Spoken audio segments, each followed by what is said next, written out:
This episode is brought to you by 8 Sleep. My God, am I in love with 8 Sleep. Good sleep is the ultimate game changer. More than 30% of Americans struggle with sleep, and I'm a member of that sad group. Temperature is one of the main causes of poor sleep, and heat has always been my nemesis. I've suffered for decades, tossing and turning, throwing blankets off, putting them back on, and repeating ad nauseum. But now, I am falling asleep in record time, faster than ever. Why? Because I'm using a simple device called the Pod Pro Cover by 8 Sleep. It's the easiest and fastest way to sleep at the perfect temperature. It pairs dynamic cooling and heating with biometric tracking to offer the most advanced but most user-friendly solution on the market. I polled all of you guys on social media about the best tools for sleep, enhancing sleep, and 8 Sleep was by far and away the crowd favorite. I mean, people were just raving fans of this. So I used it, and here we are. Add the Pod Pro Cover to your current mattress and start sleeping as cool as 55 degrees Fahrenheit or as hot as 110 degrees Fahrenheit. It also splits your bed in half, so your partner can choose a totally different temperature. My girlfriend runs hot all the time. She doesn't need cooling. She loves the heat, and we can have our own bespoke temperatures on either side, which is exactly what we're doing. Now, for me, and for many people, the result, 8 Sleep users fall asleep up to 32% faster, reduce sleep interruptions by up to 40%, and get more restful sleep overall. I can personally attest to this because I track it in all sorts of ways. It's the total solution for enhanced recovery, so you can take on the next day feeling refreshed. And now, my dear listeners, that's you guys, you can get $250 off of the Pod Pro Cover. That's a lot. Simply go to 8sleep.com/Tim or use code TIM. That's 8, all spelled out, EIGHT, sleep.com/Tim, or use coupon code TIM, TIM. 8sleep.com/Tim for $200 off your Pod Pro Cover. This episode is brought to you by Magic Spoon. Magic Spoon is a brand new cereal that I eat just about every day that is low carb, high protein, and zero sugar. I just ate a huge bowl of their cocoa flavor about an hour ago after a short workout. Magic Spoon cereal has received a lot of attention since launching last year. Time magazine included it in their list of best inventions of 2019, and Forbes called it the future of cereal. It tastes just like your favorite sugary cereal from childhood, remember that? But it's actually good for you. Each serving has 11 grams of protein, 3 grams of net carbs, 0 grams of sugar, and only 110 calories. It's also gluten-free, grain-free, keto-friendly, soy-free, and GMO-free. All the things. It's delicious. And I don't say that lightly because most of this healthy version of X stuff is not delicious, but these guys really nail it. Magic Spoon has nailed it. It comes in your favorite traditional cereal flavors like cocoa, frosted, and blueberry. You can try them all by grabbing a variety pack at magicspoon.com/Tim, or you can just grab a box or a bunch of boxes. I'm going to order some more today of the cocoa, which is my personal favorite. But there's a new contender for favorite flavor because they just launched 2 limited edition flavors, honey nut and peanut butter, which are delicious. I am a sucker for peanut butter, and it is outstanding. So I think cocoa and peanut butter are my 2 new favorite flavors. And fun fact, my friends are also obsessed with Magic Spoon. One of the podcast's most popular guests, Dr. Peter Attia, routinely crushes 6 to 7 servings at a time. That's a lot. With no glycemic response. He's looked at this with a glucometer. He likes it so much he invested. Other friends, 2 very fine gentlemen and also past podcast guests, Kevin Rose and Ryan Holiday, also invested. So go to magicspoon.com/Tim to grab some delicious cereal and try it for yourself today. Use promo code TIM, that's TIM, at checkout to save $5 off of your order. And Magic Spoon is so confident in their product, I have boxes and boxes and boxes. It's backed with a 100% happiness guarantee. So if you don't like it for any reason, they'll refund your money, no questions asked. Get your next delicious bowl of guilt-free cereal at magicspoon.com/Tim and use the code TIM to get $5 off. Optimal minimal. At this altitude, I can run flat out for a half mile before my hands start shaking. Can I ask you a personal question? Now would seem an appropriate time. What if I did the opposite? I'm a cybernetic organism, living tissue over metal endoskeleton.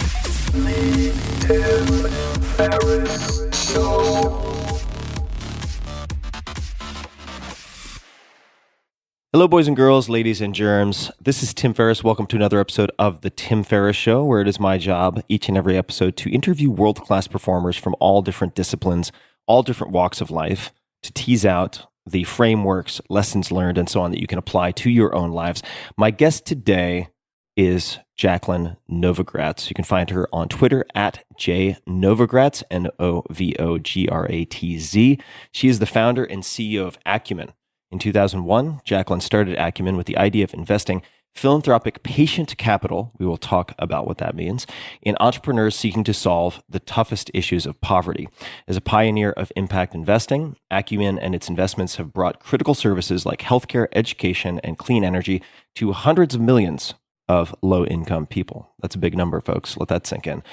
After supporting hundreds of entrepreneurs, Jacqueline and her team recognized character as the crucial ingredient for success. In 2020, they launched Acumen Academy to instruct others in global social change. Under Jacqueline's leadership, Acumen has also launched several for-profit impact funds designed to invest at the intersection of poverty and climate change, and has spun off 60 Decibels, founded on the principle that serving all stakeholders is as important as enriching shareholders. Jacqueline is the New York Times bestselling author of The Blue Sweater. I'm sure we will talk about what that means and refers to, and Manifesto for a Moral Revolution: Practices to Build a Better World. She has been named one of the top 100 global thinkers by Foreign Policy, one of the 25 smartest people of the decade by The Daily Beast, and one of the world's 100 greatest living business minds by Forbes, which also honored her with the Forbes 400 Lifetime Achievement Award for Social Entrepreneurship. All of that means, yes, I'm nervous to interview this person. LinkedIn, you can find her, Jacqueline-Novogratz, Twitter at jnovogratz, Instagram also at jnovogratz, and of course you can find Acumen at acumen.org. Jacqueline, welcome to the show. It's great to be here with you, Tim. Thank you. And I'm going to just go with the layup. I'm not going to say lazy question. It's really more of a setting of the backdrop for people who don't know you. Could you please describe your childhood, your parents? Just give us a little bit of color there so we know from where you have come. I was raised in a 4-bedroom house with 7 siblings, the 7 of us. Amazing parents. Dad was in the military. My mother was a force to be reckoned with. I would say it was a noisy, chaotic, loving house full of cowboys who were also expected to somehow be good. Number of your siblings have also gone on to do great things, very much on a national and global scale. To what do you attribute that? Is it just inheriting good software? Is it environmental? Are there any particular inputs or habits that your parents have? Anything that comes to mind? I'm sure you've been asked this before, but what was in the drinking water, so to speak? I think it was a funny combination of, one, constraint, that when you have so many kids on a military income, you got to get entrepreneurial young, fast. And that was probably a very important piece. Number 2, my mother is one of the great myth makers of all times. Myth makers? Myth makers. I remember when we were little, Bob, Mike, and I, all we really wanted was Levi's jeans. There weren't a lot of things to differentiate us. So my mother made a deal with us and said, look, I'll buy you the dungarees, which is what they used to call jeans, from the post exchange, unless you can earn the difference for those Levi's. But I have to tell you, I'm really disappointed in you guys. Why would you need brands? You're Novogratzes. And we laugh now. We're like, what the hell was a Novogratz? But she had this sense that this was who we were. So 2, kind of a driven myth-making mother. And 3, this big extended immigrant Catholic family. And so this idea that to whom much is given, much is expected was also reinforced. And so I guess in a funny way, Tim, we grew up in a tribe, but also allowed to be wild individualists who had to be entrepreneurial. And here we are. So you're known for impact investing, social impact, and all the things that we, or I should say I, mentioned in the bio that I just read. But that's not where things began from square one. You weren't just hatched out of the egg as this imminent world changer. Maybe you were on some level. I mean, your brother, Mike Novogratz, who's been on the podcast, talked about how you have had this very clear North Star for seemingly much of your life, but that wasn't the first step. In other words, you didn't just graduate from high school and start Acumen. Could you just walk us through your first professional decisions? Where did you go after school and why did you go there? I think I did always want to change the world from the time I was 6. And I guess that was part of both the positive and the pressure. And so there was always that idea that I had. But to go through college, certainly as the first, we had to pay for school. And so I worked 2-3 jobs the entire time I was at the University of Virginia. What were your jobs? What types of jobs? Well, mostly I was a bartender. Mm-hmm. And in the summer, I worked 100 hours a week as a bartender, which was actually quite something. When I graduated, I told my parents that I'd really never had a proper vacation and that I was going to take a year to just explore the world. Never really gone outside the United States or anything like that. And my parents, being very wise, said, we think that's fine, but at least go through the interview process. And so I agreed quite reluctantly. And I threw my resume without thinking into the boxes for foreign affairs econ majors, which were my majors. And Chase Manhattan Bank called and said, we'll take you in as an interview. And so I go into the interview and there's this cute guy sitting across the table from me. And he says, tell me, Jacqueline, why do you want to be a banker? Which was, of course, the only question I wasn't ready for. And so I was like, actually, my mom and dad are making me do this. I don't want to be a banker. And he said, that's what you said. Yeah. Yeah. Great. I mean, I don't lie. It's probably the only answer he wasn't prepared for. He was like, well, something in him was prepared because he was like, well, if you got this job, you would be in 40 countries in the next 3 years and you would be understanding the economic and political situation in each of those countries. And of course, as this kid that always dreamed of knowing the world, loving the world, I was like, oh God. So I said, could we start this interview over? And he let me literally leave the room. I knocked on the door. I introduced myself. I sat down. He was like, tell me, Jacqueline, why do you want to be a banker? And I said, ever since I was 6 years old, all I ever wanted to do was be a banker. Of course, there were interviews after that to make sure I had a brain, but I got the job. And sure enough, for the next 3 years, I was in 40 countries at a really extraordinary time when the financial systems were also in peril in the early 1980s. That was my first job.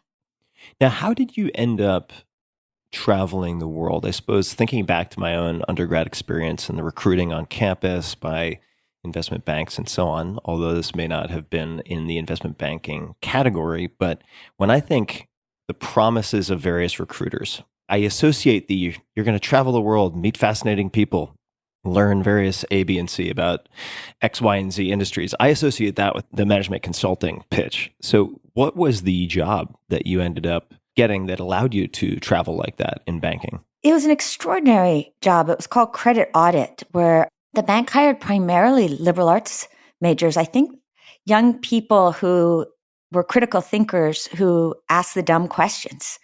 And they literally would send us around the world a month at a time. I think I was in New York 3 weeks one year.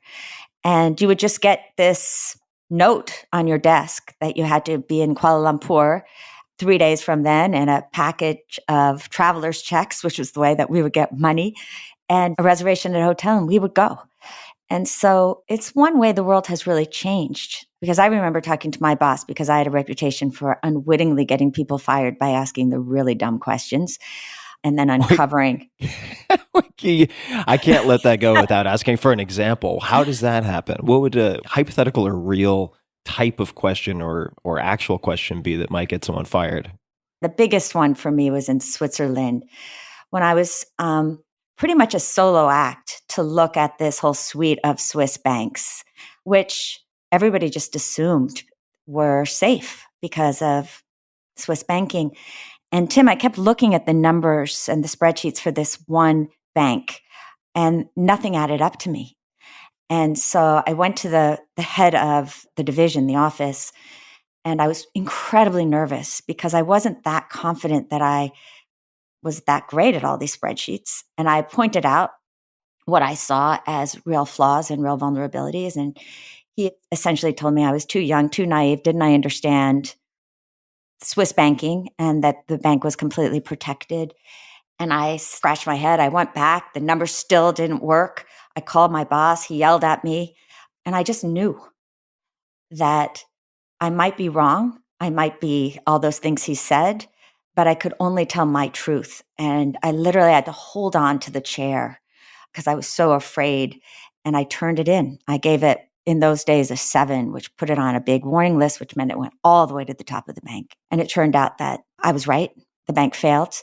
And I learned really young, Tim, that I went from being seen as kind of scared and not that serious overnight to then being seen as this whiz kid. I was the same person. Nothing had changed. And how ephemeral the way the world sees you became to me. Because I know that I was exactly the same woman the morning after that I was the morning before. So I guess learning really young, sometimes just speak that truth, even through trembling lips. Yeah. Wow, what a story. I mean, it's something that so few people, especially new hires, would actually dare to do. It just strikes me as unusual that you would have the conviction to potentially, and I don't know the politicking or the power dynamics inside of that bank, obviously, but to piss off your boss by giving it a 7, which then flies straight up the flagpole after getting reprimanded. That's quite a move. It sounds like that wasn't a first, though, that you sort of cultivated this speaking of truth coming up to that point. Is that accurate? Yeah, I think it probably was. And in fact, God, you're already making me get emotional, but I think I saw myself as less courageous a voice than other people experienced me as. A great gift of my latest book, where I talked about the need to learn how to use voice, was that one of my colleagues at the time, who I hadn't seen in more than 30 years, he was like, "You were always the one that was standing." And I think I always stood for the underdog, but I also just couldn't tell a lie. And they hired me for a particular purpose. And I felt like that was my duty. That was just my job. As a kid, I was the one that would fight for the underdog. In fact, I got thrown out of trigonometry for standing up for what was right. What were you standing up for? Was it the answer to something or was it a person? No, the teacher, he was a great pop quiz guy. And he had promised us that we wouldn't get a pop quiz that week. And one of my friends had been sick and she was very, very insecure when it came to trigonometry. I said, you don't have to worry about it because this teacher told us that we weren't going to have a pop quiz and promised us. And then, of course, he gave us the pop quiz. And I just felt such a need to protect my friend that I stood up. I made a big deal about it. And that was the end. That was my last day of trigonometry for that year. And the worst of it is I had to do home economics for the last 6 weeks of the year. Just imagining how happy you were about that. But I think it's worth really underscoring that you develop this and reinforce this truth speaking. You take some lumps. Of course, you're going to take lumps along the way, but ultimately, not to attribute all of your successes to that. But I think it's no small thing. One of the aspects of your story that has stuck out to me as I'm doing homework is the power of asking, I wouldn't say dumb questions, asking the questions, right? Asking questions and speaking truth. And it's just how you talk about patient capital. We might talk later about how that's differentiated from just long-term capital and long-term investing and how you differentiate the two. But if you're making a long-term sort of patient investment in yourself, like over the short term, you might get reprimanded for truth and asking questions or seemingly naive questions, but they seem to be really good long-term bets. And I suppose there's not a question so much in that, but does that resonate with you as being true? How does that land for you when I say that? Am I missing anything? I've actually never thought about it for myself personally, but it deeply resonates that I am not comfortable, and it's hard sometimes, both for people who work with me and for the people who take our courses online, at laying out a roadmap because the world is too complex for a step-by-step guide to how to solve poverty. But what we do have is a compass, a moral compass. And that speaking of truth and standing for truth not only builds a sense of courage, but it deepens I think, one's, and certainly my own understanding of where lines are. So, yeah. So thank you for that. Yeah. Also, I know this, I'm getting on a caffeinated soapbox here for a second, but we're going to cover a lot of ground. So we have space for my caffeinated soapbox. And that is to say, these things don't manifest out of the ether when you need them most necessarily, right? You were practicing and conditioning yourself to tell the truth. And you had a choice to stuff or to speak in that moment. You made the decision to speak, rated a 7, and that gave you the positive reinforcement, I have to imagine, and more confidence to continue doing the same. But it's a skill. I mean, it seems like a practice that you need to reinforce. Let's come back to this banking.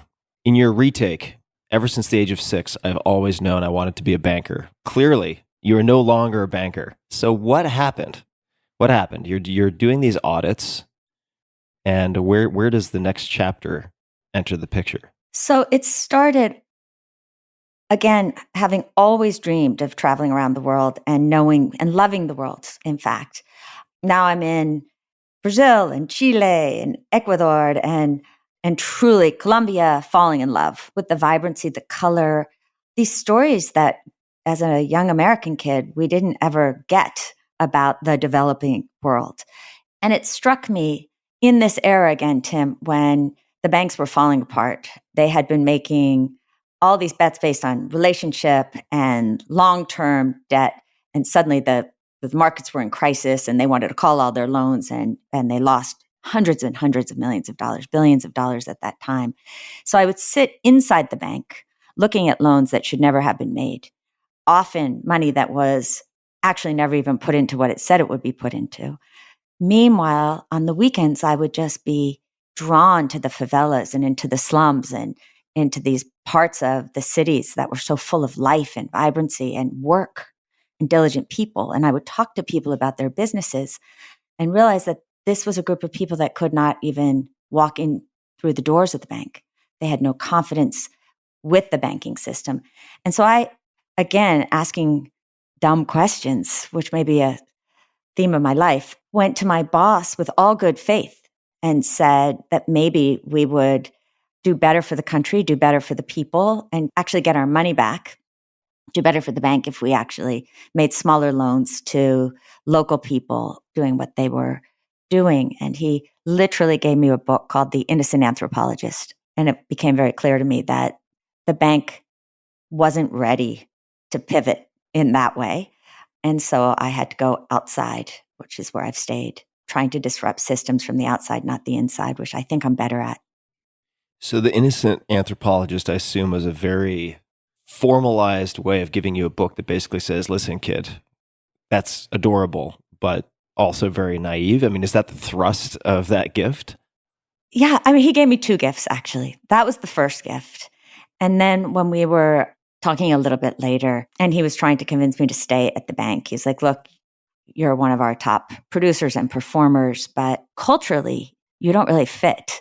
You dress like Linda Ronstadt and you laugh too much, which now I think may have been code for you're not actually acting enough like, an elite one of us. And I realized in that moment that not only did I want to see how we could actually use the tools of banking to solve poverty, but that if I stayed, that he was essentially asking me to be a completely different person. And that helped make the decision. What was your next move? Some people get to checkmate in one move, but it's often an evolution. Where did you go from there? Well, the next move was telling my parents that I had made the decision. Oh, yeah. Right? Yeah, tell us about that. I was giving up on, this middle-class immigrant family, saw as the job of a lifetime. And to make it worse, the COO of Chase, Tony Triciano, who just such an amazing man, was giving me an opportunity then. I think he liked that I was the scrappy bartender girl and not the more refined version that my immediate boss wanted. He really gave me an opportunity that would have changed the direct trajectory of my life. My dad thought I was giving up that opportunity. My mother thought I would never marry. Both had truth in what they were saying. And so I think that was incredibly hard because we were all raised to, quote unquote, do the right thing. I was looking for an opportunity to get to Brazil. but I found one that would bring me to West Africa, which was absolutely not on my playbook. But I realized that this was a chance to pursue a different kind of dream that was looking at taking the tools of banking and reaching low-income people. I read about Muhammad Yunus and the Grameen Bank and other heroes of mine, and I wanted to try it myself. And so I went. And as you said, it was sort of a next move. I met with absolute crushing failure, made all the worse because I turned down this really big job offer. So we're going to definitely roll up our sleeves and get into the crushing failure. But before we do, maybe we'll get into another failure. I have no idea because I don't know the details of this. But how did the conversation with your parents go? Did you deliver it in a way that they were able to hear? If so, what was that way? Did you try it and they were just like, terrible idea. Time will tell. Watch us. This is the end. That was the end of the conversation. I mean, how did it turn out and how did you approach it? Or maybe the other way around. Well, I just told them what I was going to do. So you didn't say, I'm thinking of X. You were just like, this is what I'm doing. I'm giving you guys a heads up. Heads up. This is really, it's not such a request. This is what I'm going to do next. And my mother was like, you are out of your mind. She could be very forceful then. And what she will say now is that she kind of understood by then that I had a very strong will when I decided something. I don't think I quite understood until much later how afraid they were. This is pre-internet, pre-cell phone, pre-real understanding of what this big continent was about. The only images they had of Africa was almost as a single country rather than 54, all looking like Ethiopia during the famine of 1983. Probably the worst thing that she said to me was, I could understand if you were a nun. And I was like, what are you doing? So I think there was a lot of fear. What's been so thrilling is to watch them along the journey, not only feel deeply proud, but get more and more excited. And that happened fairly quickly, as long as we had a few rules. If I went to a war zone, I didn't tell them till after I got back because communication was too hard. It was not fair to them. I think those are things that parents don't have to deal with today because they can be in more constant contact. So before we get to the crushing defeat, which I definitely want to spend a little time on, how did you find the next opportunity? Because I think many people listening will have some experience, maybe it's a current experience, of doing something that generates income, but that is not deeply rewarding to them on some level. And they want to have a greater impact. They don't know what to do. And I'm not asking so much for prescriptive advice yet. We might get to that. But how did you at that time, especially this is pre-internet, how did you find this next lily pad to jump to? And then please tell us about your crushing defeat. Again, we had far less tools then. And so I had read one tiny article about Grameen Bank, which was still very obscure.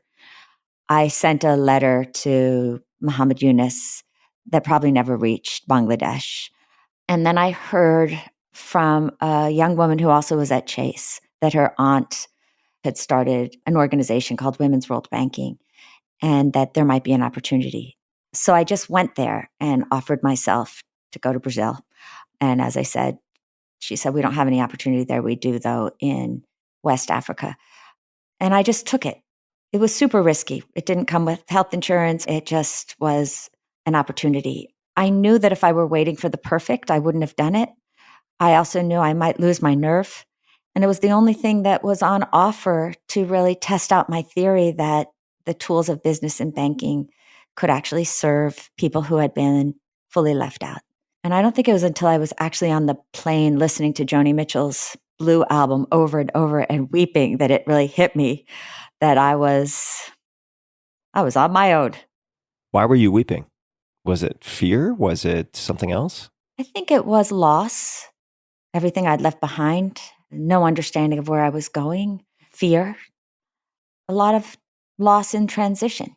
And then the minute I landed, both excitement for being there and yet almost immediate confrontation with the first big true failure of my life, which was that I had been told that I had this opportunity to be an ambassador to African women, and I was going to help build all these microfinance organizations across the region.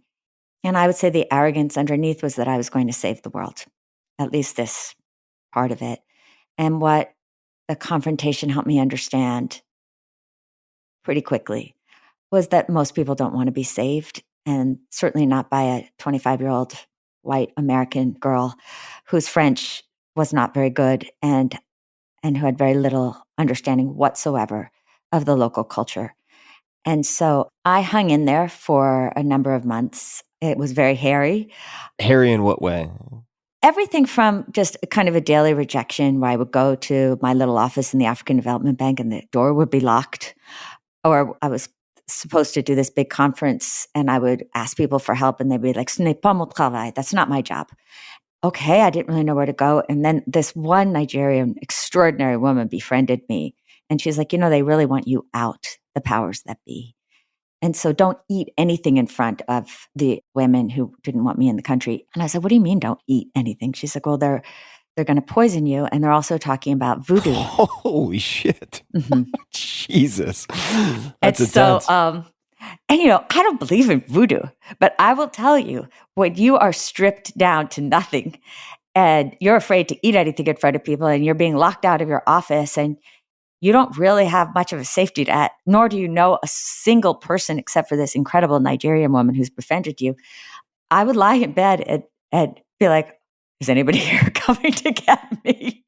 And then I got unbelievably sick with food poisoning, like deathly sick.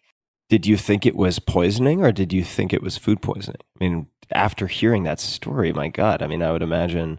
I couldn't go there. Yeah. She thought it might be poisoning, but I didn't remember eating anything in front of anybody. And I was a little thing to start off with. And so after about 8 days of just lying on the bathroom floor, I decided it was enough and told the women, trying to be respectful, but also clear, that I got what they were saying. I really heard that they had not asked for anybody like me and that we shouldn't be just parachuting in to go and build things without doing it in real partnership, and that was a mistake on every level, including mine. And nobody should be treated the way that they treated me, and that both were true. That said, I left everything that I owned in the boxes that I had in the Abidjan Hilton. Goodness knows whatever happened to them. And I moved to East Africa, where I kind of started again, hopefully with a lot more humility and maybe a different kind of courage. Was it with the same organization? Mm-hmm. Mm-hmm. Just a quick thanks to one of our sponsors, and we'll be right back to the show. This episode is brought to you by LinkedIn Jobs. Small business owners have always shown an incredible ability to adapt and innovate. This past year has certainly highlighted many examples. Now, another way you can adapt and innovate in 2021 is by finding the right people to help you grow your business. LinkedIn Jobs makes it possible for you to do exactly that. Get started by posting your job for free to reach LinkedIn's network of more than 740 million professionals. Fill out targeted screening questions to get your role in front of the most qualified candidates with the experience, skills, and motivation you're looking for. Then, with simple filtering and management tools, you can easily review, rate, and home in on your top candidates. LinkedIn Jobs can help you find the right person to help you grow your business. And your first job post is free. So just visit linkedin.com/Tim to learn more. Again, that's linkedin.com/Tim to post your first job for free. Terms and conditions do apply. I have to ask because I'm wondering, and I'm sure people listening are wondering, I've heard stories of resistance and conflict when people parachute into different places, whether it's with an NGO or with other organizations. I have never heard of possible poisoning. I mean, that is a next level. How do you explain that? I mean, would the intent be to make you sick, to kill you? I mean, I don't know how to make sense of that degree of kind of counterattack. Again, I think it's really dangerous to assume, but I think that what I've learned and what I used to read novels about the mystical and the magical, that in cultures, including the United States, that were very orally based. Storytelling, myth making can be as powerful and potent as the real things. And so there was, particularly in those years, a lot of giddy, people believed in and wearing different amulets and medicines. In a way, you see the guys at Silicon Valley kind of replacing that with new things that we do to give us a sense of strength. And so the way I always attributed it to, which is why I would never accuse anyone of having done it, but the threat of it and my own fear and isolation may have been made manifest in this literal purging that I did. The threats were not that unusual. Again, I see it in places where there's often insecurity and deeply oral-based society. And you got to remember too, Tim, it was 30 years ago, and the world operated in very different ways then. And I just was caught up in this world that I had no understanding of. And of course is now a place that I'm deeply in love with and love all of its different layers and see the reflection in our own societies. We just make manifest in different ways. At the time, though, you had just suffered this defeat of sorts, had really met with tremendous opposition. What was your first meaningful win after that, in your mind? Could be small or big. Or the first time when you're like, okay, this isn't a fool's errand. Like, I'm actually on to something. I'm on the right track here. That's such an interesting question. I had another crushing failure right after, where I analyzed a bank portfolio of a microfinance organization and saw that I was excited by seeing all of the problems in the portfolio. And the CEO, rather than sharing my excitement that now we could actually fix the problems, burned my work and didn't want to work with me after that. And so I had to learn a whole new approach, clearly. That was in East Africa? That was in Kenya. So I had a second big failure. The little wins were that in my everyday life, the relationships that I was building, including with the person who served tea, with drivers, were quite real. I kept going back to this human potential that I was seeing all around me and starting to understand the crushingly complex systems that were in their way that nobody really wanted to confront, including the supposed good guys, the NGOs, the nonprofits, the leaders who were also arbiters of who got resources and who didn't. And it actually reinforced for me why I believed in the power of business, of entrepreneurship, because I was in this other world where who got control of the resources meant everything. The first real win for me was when a woman walked into my office in Nairobi and said that she was from Rwanda, which was a country I was completely unfamiliar with at the time. In fact, I thought she said Uganda. And they had just, 1986, they had just passed a new law that abolished Napoleonic Code. Under Napoleonic Code, women were put in the same category as children and the mentally impaired. And until that moment, were unable to open a bank account without their husband's signature. And she asked me if I would go to the country to do a study, if you will, for whether it might be possible to create some kind of financial institution specifically for women. It was the first time an African woman had asked me to help solve a problem. I think I was so beat up by then, and yet really did feel this sense that if we could get markets to work for poor women, they would have so much more dignity than what I'd been seeing, that I probably went for a 3-week assignment and knew somewhere inside of me that I wasn't leaving till we'd built a bank. So presumably that's what happened. What happened? So that's what happened. I mean, a couple of things happened. Again, I had learned from my own lack of humility that it would have been really easy to go in there and be like, I. But that if we were going to build an enduring institution, and I deeply believe in enduring institutions, that I had to be a minor role, even if I was doing a lot of the legwork. And so I was really lucky to find a small group of Rwandan powerhouse women who are my co-founders. And we did everything together. It reinforced the African adage that if you want to go fast, go alone. And if you want to go far, go together. And it became one of the most extraordinary experiences of my life because I saw that you really could change a little corner of history with the right people, the right kind of capital, the right value system, and certainly a lot of hard work. I want to just put a bookmark in that for a second and ask, from that initial plane flight, crying, listening to Joni Mitchell, to that Rwandan woman walking into your office, how much time had elapsed, roughly? Roughly, probably 7 months. Okay. So over that 7-month period, what were the ingredients that kept you going? Was it that you'd said to yourself, come hell or high water, I'm sticking around for a year? Had you made that kind of commitment? Was it, I cannot go back to the US with my tail between my legs and let all these naysayers prove themselves right? Was it something else? I'm just wondering what kept you kind of slogging away over that period of time. I would say that the whole first year and a half was that slog. I would say a combination of this man, Tony Teresiano, when he had given me this job offer, and he was like, you're going to go to Africa instead of do this? And I was like, Mr. Teresiano, don't you understand? If I don't go, I might never do it. That moment kept coming back to me. And it's like, how do I go back to him as a complete failure? I have to show him that we can do something.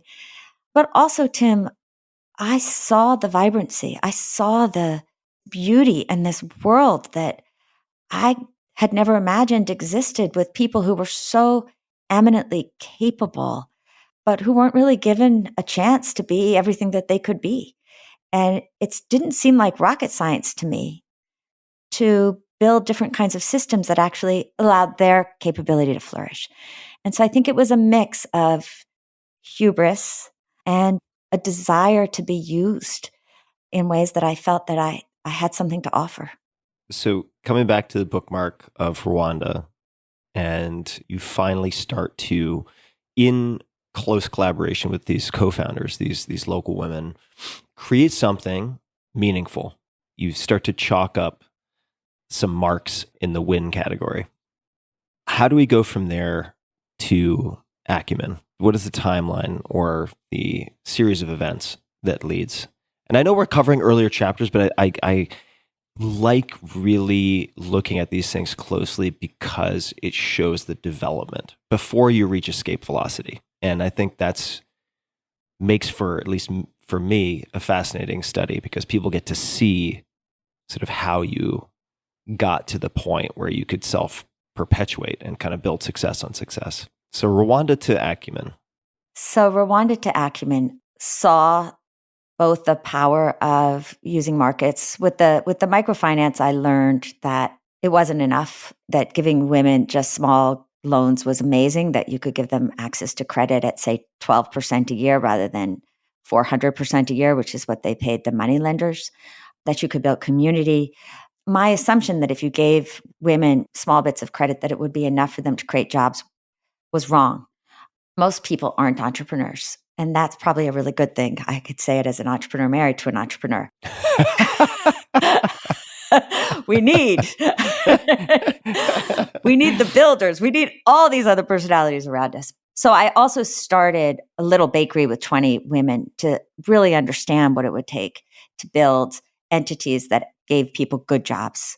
And that was a whole other learning point in the apprenticeship, if you will, before Acumen, that access to markets is important. Without the capabilities of actually using that access, we're only halfway there. I think because I was beginning to understand that I wanted to build companies, not just make small loans, that I wanted new skills.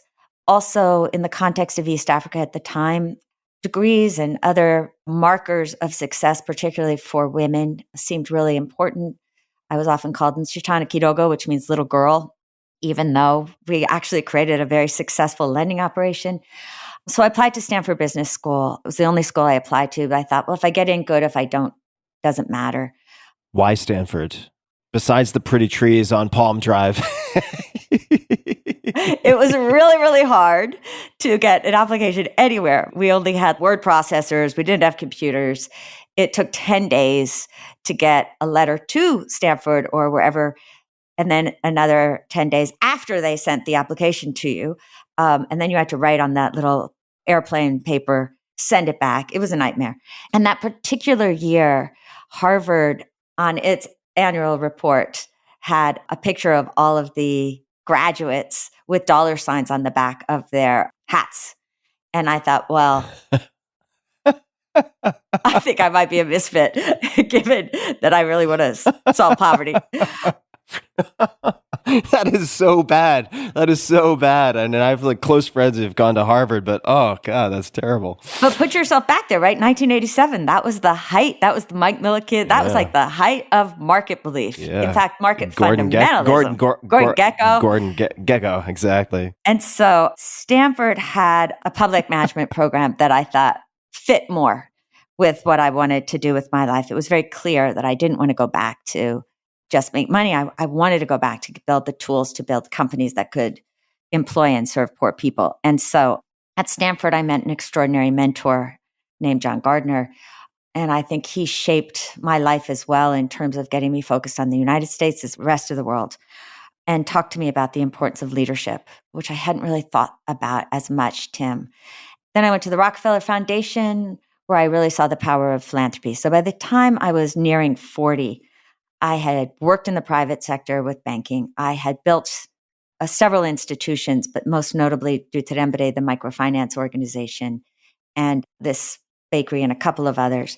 And then probably the other critical thing that happened was the Rwandan genocide.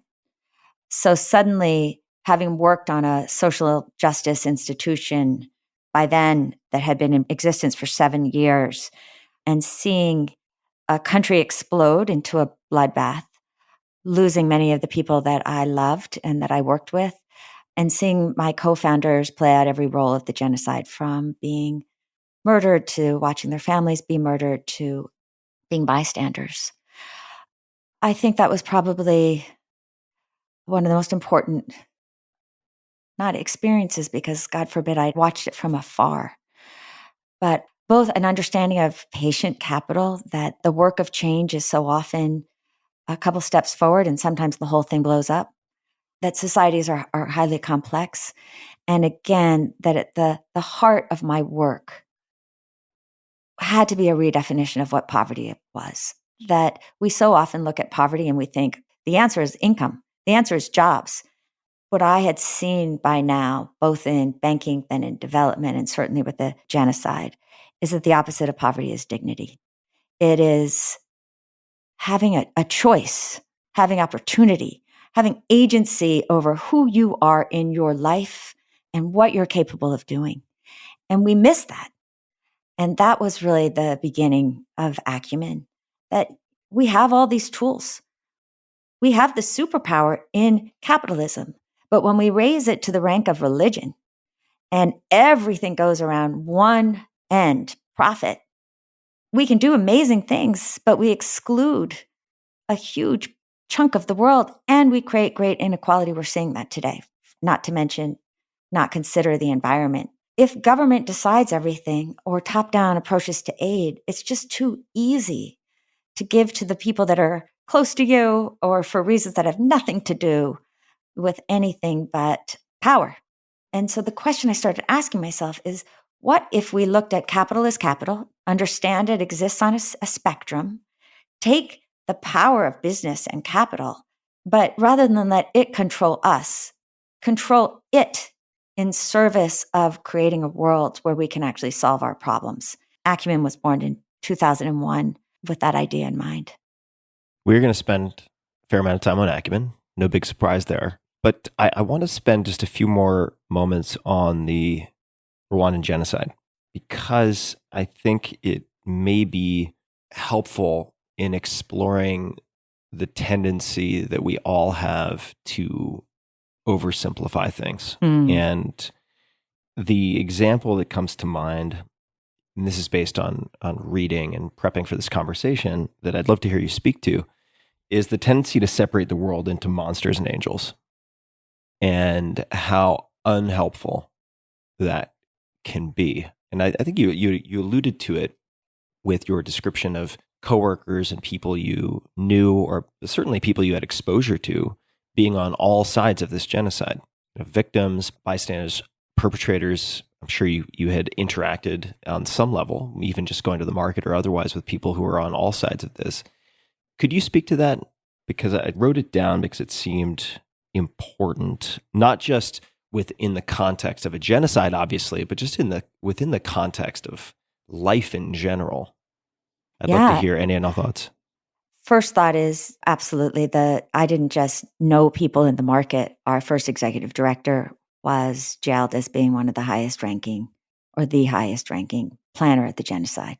Before the genocide, she was co-creating a liberal party based on multi-tribal democracy with another one of our co-founders. But when it was clear that power looked like it was going to Hutu power, or the genocide regime, she switched. And so early on, I saw those who seek power and those who seek purpose, and that power can be very tempting. And I also saw how in a time of real insecurity, and we're in one again, it can be very easy for demagogic leaders at all levels of society to prey on insecurity and sometimes make us do terrible things. And that's where monsters and angels came in. I was literally sitting in a prison with Agnes, the woman who was the major perpetrator, knee to knee, asking her how this could have happened. And there she was, Tim, in a pink dress, the prisoner's uniform, her head shaved bald, with a freckled face. She looked like a young woman. She didn't look like a monster. And we had founded this institution together. We're taught that there are bad people and good people, monsters and angels. And yet the truth of the matter is that monsters and angels live in every single one of us. Monsters are our broken parts. They are our petty fears, our insecurities, the grievances that grow. And it's just too damn easy to pull into those parts when we as a society feel insecure. We blame other people. We other them. And that was very much at the heart of the genocide. And that has very much informed the way I see the world and the way at Acumen, even the way that we talk about and inscribe our values. It's always intention. It's always recognizing the light and the dark in almost any choice that we make, so that we're much more cognizant that there is no system that's all good, nor is there any human being that is all good or all bad. I worry sometimes when I hear conversations in the social media moment that we are in, that it's capitalism's fault, it's socialism's fault, it's stakeholders, it's shareholders, rather than, could we focus on the values here? What are we trying to solve? And then can we pull back and find ways to use the best of the tools that we have at our disposal and actually solve that problem? Everything you just said, I think is it's always been important. I think it's exceptionally important when you have technologies that are, in a sense, designed to polarized, because the incentives are such that becomes sort of a driving design and engineering imperative in a sense. And just to comment a bit further on that, I would encourage everyone out there to look at the work of Darren Brown. So Darren Brown is a mentalist, performer, also an incredible artist from the UK, and he has a number of specials, including one called The Push. He has another I can't recall the name of, but the objective, putting ethical considerations aside, the objective is to show how you can mold people who are otherwise upstanding, moral people to do terrible things, like push someone off a building or to shoot someone. And the sad reality is that it is very much possible, and that it's easy to sit on a moral high horse and levy judgment against others, and to say, I would never have participated in a Rwandan genocide, or I never would have been a member of the Nazi party, and so on and so forth. But it's not quite that simple, right? And I think to simplify it down to the black and white, people being all one or all other, is not in service of solutions. I really appreciate you expanding on that. Let's jump to Acumen. Acumen, how did you choose the name, or how is the name decided?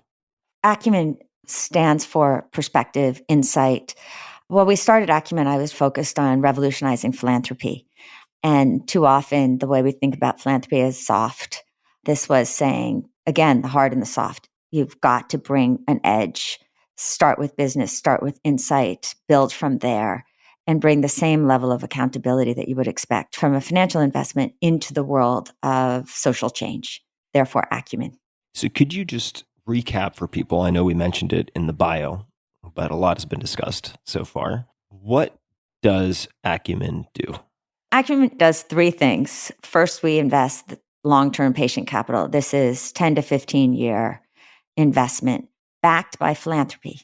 So equity and debt into entrepreneurs that are going where markets have failed: healthcare, education, energy, agriculture. We will invest not only for 10 to 15 years, but we accompany those entrepreneurs with our social capital, our access to networks, to supply chains, to knowledge, sometimes to talent. Any money that comes back gets reinvested. As you said, Tim, to grow these companies, and scale is at the heart of everything that we do. We then need to tap into more traditional forms of capital in the impact investing space. So we also have a management company that runs several for-profit impact funds. The second thing we do is build a community of builders through the World School for Social Change, Acumen Academy. And that is not only trying to identify, link, inspire the talent that exists, I believe, in every corner of the world, but also to offer rules, tools, blueprints, so that anyone, anywhere who want to be on the path of social change, using this combination of head and heart, hard skills, and what I think are the even harder skills, can be part of it. The third is to measure what matters. If you're going to say that you invest for impact, you better be able to measure what that impact is. A couple of years ago, we spun off a company called 60 Decibels that uses an approach to measuring change that we created called lean data, which we can talk about. It essentially upholds one of our main values, which is listening. And it measures impact not from the perspective of the giver or the investor, but from the recipients, from the customers themselves, so that we can actually serve the poor in ways that we hope to. Does the lean data, and I may ask some follow-up questions just to ensure I'm clear on How it what works. we mean, how it works. Does that apply to the for-profit investing as well, the for-profit impact funds? Yeah. And in fact, the reason we spun it out is a number of other nonprofit and for-profit funds asked us if we would essentially provide them with lean data consulting. And we thought that, again, going back to our mission, we want to change the way the world tackles poverty. We would serve that mission better if we spun it out, let it grow. And that's 60 Decibels, which has been really exciting to watch take off. I'd love to see BlackRock using it, frankly. All right, BlackRock. I'm sure there's somebody listening. Coming to who is get you. involved with BlackRock. Let's just assume they are listening. And also for my benefit and for listeners, could you just reiterate what lean data are, if I'm going to be a pompous Princetonian? What exactly is or are lean data? Because the question of measuring impact is one that, at least in my circles, comes up a lot. Like, how do you actually do this? How do you try to invest not just for ROI, but for good, for impact? But how do you do that without just waving your hands around and claiming that you've done a lot of good? I'd love to hear you expand on. We invest in entrepreneurs that are trying to build markets where they haven't existed, for people who make $2 or $3 a day, where there's no infrastructure, there's no trust, there are very few skills and talent. There's a lot of corruption and complacency. And so it would be really easy for us to essentially say that anything we do in a difficult environment is impact. And so we decided that we had to hold ourselves accountable to a higher standard.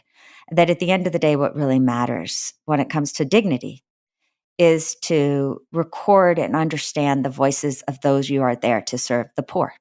For many years, Tim, our impact measuring was fairly mediocre because we didn't have the tools. Once you had cell phone technology and you could text customers, suddenly you had a one-on-one communication where you weren't in the room, where people aren't always as likely to tell you the truth because they don't really think you want to hear it anyway. But in this case, the more anonymity they had, the clearer people would give. So imagine a solar light company. We're the largest off-grid solar investor for the poor in the world. So we have a lot of them. We could go to a company like D-Light and text 6,000 customers simultaneously.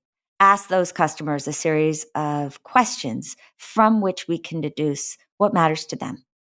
How many more hours of light do they have when they buy a solar home system that gives them 3 lights, a radio, a television?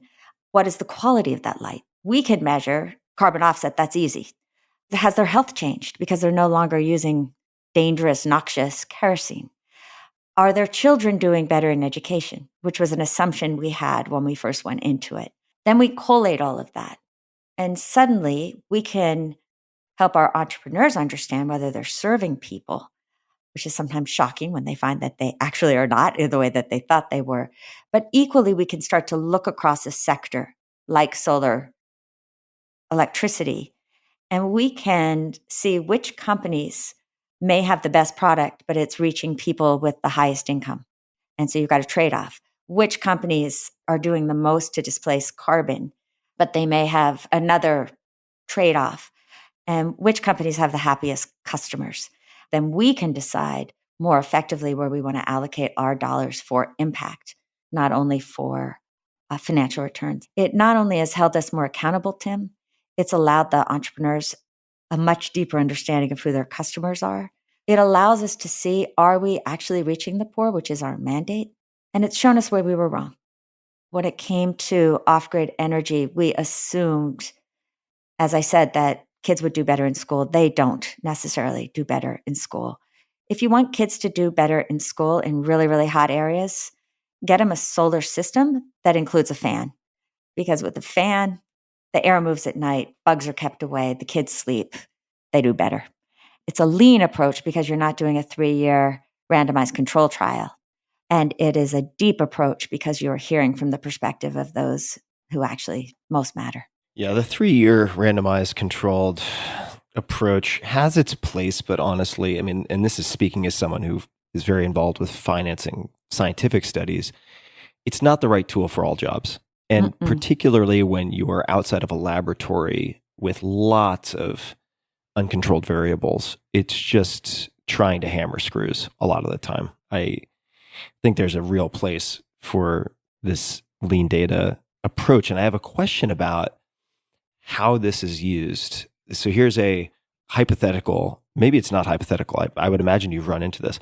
If you are acting as a nonprofit and you're investing in various enterprises, you can apply this data or offer this type of tool across the board, I would imagine, with the underlying belief that a rising tides raises all ships.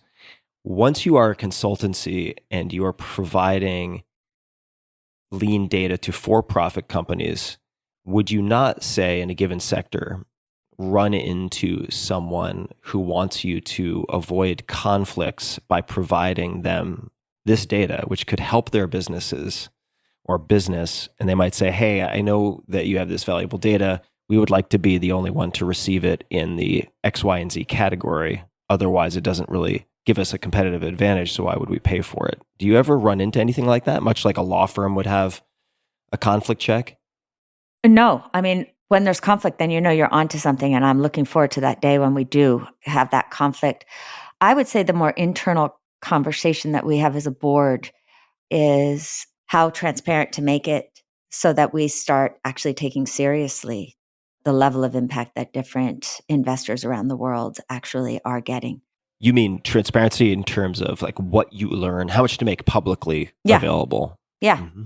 And it goes to the ethos. At the beginning of Acumen, even, And I guess it goes to that girl we were talking about. I just wanted to know the truth ourselves. So even if the world didn't care, we would always have a forced ranking of our investments. And if you just sat there trying to defend your investment as an investor, that was the way you could get fired. If you were the one who talked about everything that was wrong with it and what made you worried, that was the way you could become more of a hero. And now we've grown quite large. And I think we have a different set of questions that we ask. But I think it was that ethos, Tim, of holding ourselves to account for the kind of impact that we are trying to create in the world, not protect, that allowed Acumen to partner with just incredible market makers like the guys who founded D-Light, which has brought clean solar light and electricity to over 100 million people and really launched an energy revolution and taught me that the kind of investing we need to think about right now at scale doesn't only reward the building of a single company, but those companies who ultimately create entire markets. I think that's the next frontier in so many ways. So you gave, an example, just one example of many of just the scale, the large scale impact that Acumen and these various spin-offs and for-profit funds have been able to have in the world. But if we go back to 2001, circa 2001, Acumen, I always like to ask, aside from Acumen, did you have any other names that were on the short list for consideration that you remember? Do you remember any other rough drafts? Of course I do. In fact, we had 2001, just to put us back again, it was the .com craziness. Well, 2001. By the time I picked Acumen and we started, there was a bust. But you could not get a URL, and no names were working. And so I had this night at the Rockefeller Foundation where I was working and we came up with really, really great names, including Ain't Your Grandma's Philanthropy. That's great. I think that was my brother Mike's, but I can't remember, but there was a lot of wine involved in the naming of Acumen. And then I really loved the word immersion. I still do. It's one of the principles of moral imagination. There's a great line from Tilly Olson where she says, "May you live a life of immersion." I'm paraphrasing, but what price will you pay? To truly understand the complexity of the issues that we are trying to solve, you have to get close. Brian Stevenson, the civil rights activist, says you have to get proximus. I say you have to immerse. It's the same. But when we did trials, particularly across gender, women were attracted to the word immersion. Men hated it. And so Acumen seemed a little less offensive to one of the two groups. How did you test it? Were you sending out a poll to a group of friends? How did you do the split testing? Well, a friend of mine, Antonia Bowering, was working for a now no longer .com called, I think it was called March 1st. They did this big ideation project with us. So they actually did some true consumer testing. But I also, having so many people in my life and being an extrovert, just kept asking. And I couldn't find a single man who was with me on immersion. And in fact, I can remember one person was like, "I just hear that word, Jacqueline. I feel like you're making me drown in a sea." He's like, well, there is something to that. There are moments when you feel like you're drowning, but then you come out to clarity. But so we decided. I never would have guessed in a million years that you would have such a gender split on immersion. Maybe I'm just a language geek, so I find it attractive as a concept. I think now, in fact, our housing company in Pakistan, Javad Aslam, he actually named one of his funds, the Immersion Fund. Once you really think about it, it's a beautiful word. All of us right now need to immerse more in each other's lives. All of us need to design with the imagination, not just through our own lens, but with the imagination that is morally based. You don't get that if we don't have immersion. I think it's changed. Yeah, I was just going to ask if you could just explore for a moment, and then we're going to come back to Acumen, and I'm going to ask you about the earliest wins, and if you could speak to those. But I don't want to gloss over moral imagination. Could you just take a moment? And I think you're kind of walking into that territory, but just to frame it, what is moral imagination?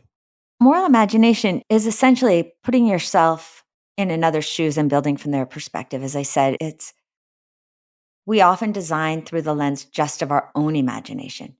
That doesn't work when we're designing for people whose lives are completely unlike our own. So moral imagination starts with empathy.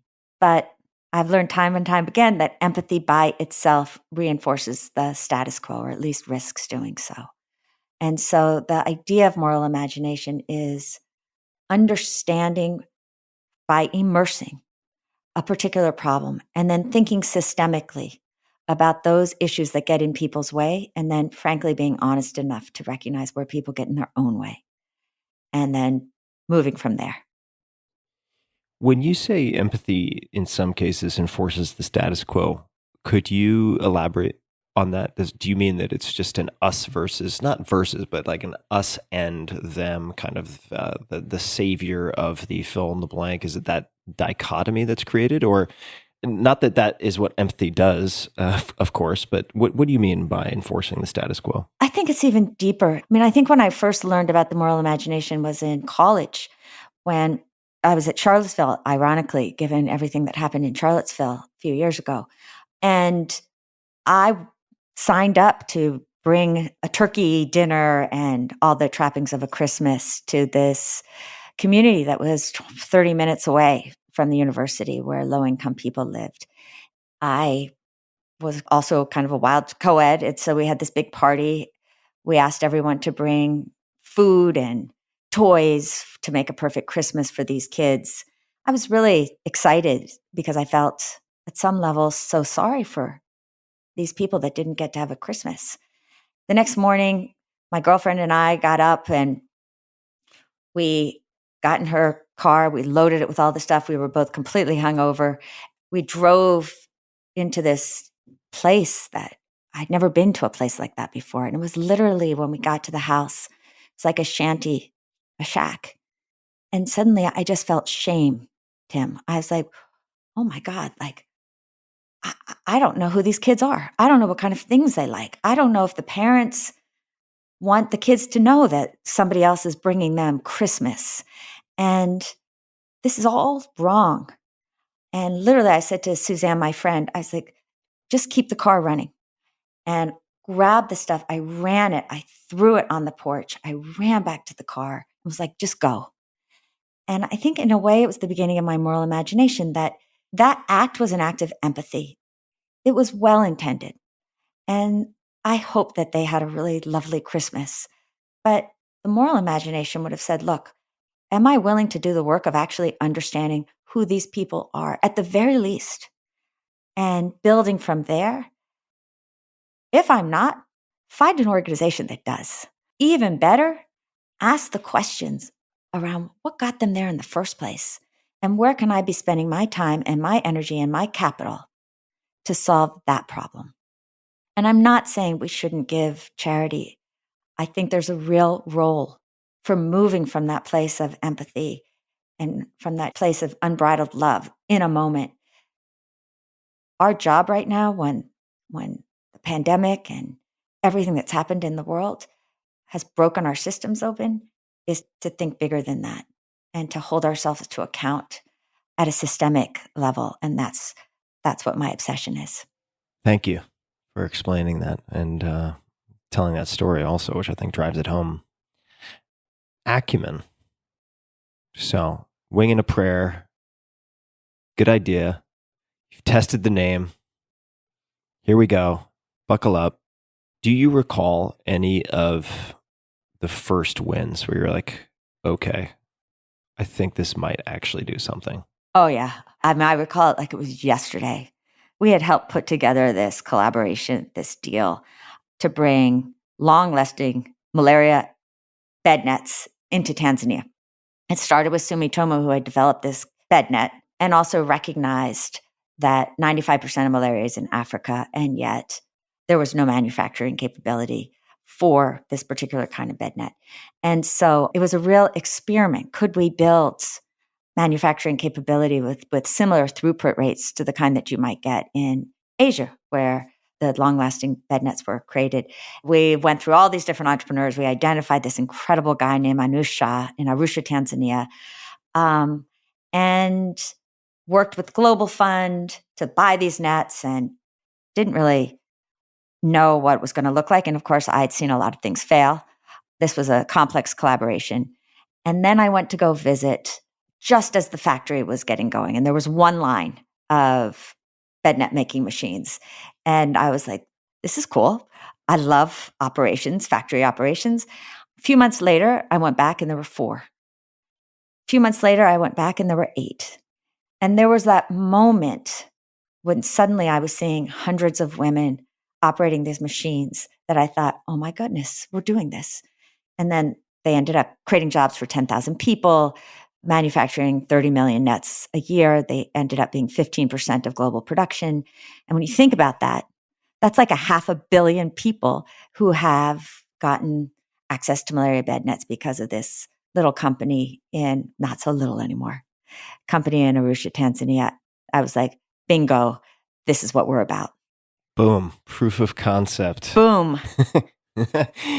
Let's look at this example because I'd like to explore the thought process or the process a bit, in so much as I think many people who are considering impact investing or even perhaps starting a firm or a fund or a company that has that as its intended purpose, particularly a fund, they might solicit proposals or business proposals and then choose from that menu of options. But it seems like you started with selecting a problem and then you canvassed to find candidates. Is that how you approached it? In the beginning, we selected sectors.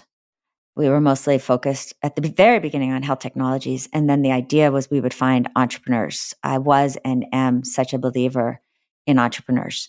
And in fact, people would say, oh, are you trying to solve malaria? And I'd be like, no, we are trying to find those health technologies that could fundamentally change people's lives and bring them dignity. Now, again, we're in a very different place where we have all local teams on the ground. Depending on the region, there's much more focus on the sectors. And Tim, what we find then is if you think about Acumen as a laboratory, when we see a company really move up like a D-Light, then we can start to build other companies around it to really help create that ecosystem. So we're a bit different. In the US, for instance, it wouldn't make sense for us to be looking at off-grid energy or investing in the social determinants of healthcare, financial inclusion, and workforce development, which we feel are so critical to where the nation is now when it comes to the poor or low-income people. You mentioned Sumitomo, which is Japanese, and developing an ecosystem around a company is in some ways very Japanese concept, or it's something that's been very well explored and developed in the Keiretsu. These, I suppose, conglomerates would be a lazy way to translate that in Japan, but that as is a very long-term approach. Yeah, absolutely. I mean, that's look at some of these companies. They've lasted us a very long time. They're not 5 or 10 year companies. I look at your story. I look at your chronology. And one thing that stands out to me, and please feel free to disabuse me of any misconceptions, but you cut your teeth in banking. You got to understand that machine from the inside. You then, well, simultaneously, in some respects, and then after, looked at microfinance, access to capital. You started a bakery. I don't think that's a small thing. You actually were boots on the ground, getting firsthand experience in an immersive way of what entrepreneurship looked like in your chosen environment. You got your ass kicked in West Africa. But put another way, you really got an extended education on someone else's charter with someone else's organization and support. You, through that entire period of time, are developing grit, learning what doesn't work, certain approaches to parachuting in. You're learning, conversely, what does work. And then suddenly you're Jacqueline Novogratz, founder and CEO of Acumen. But I think it's tempting for people to jump straight to the Acumen. And I'd love to hear you answer the question, what advice you would give to young people who say they want to change the world? Because it strikes me that if you had tried to jump straight to Acumen, correct me if I'm wrong, but you wouldn't have been viewed as backable. You wouldn't have had the operational experience. It just wouldn't have worked.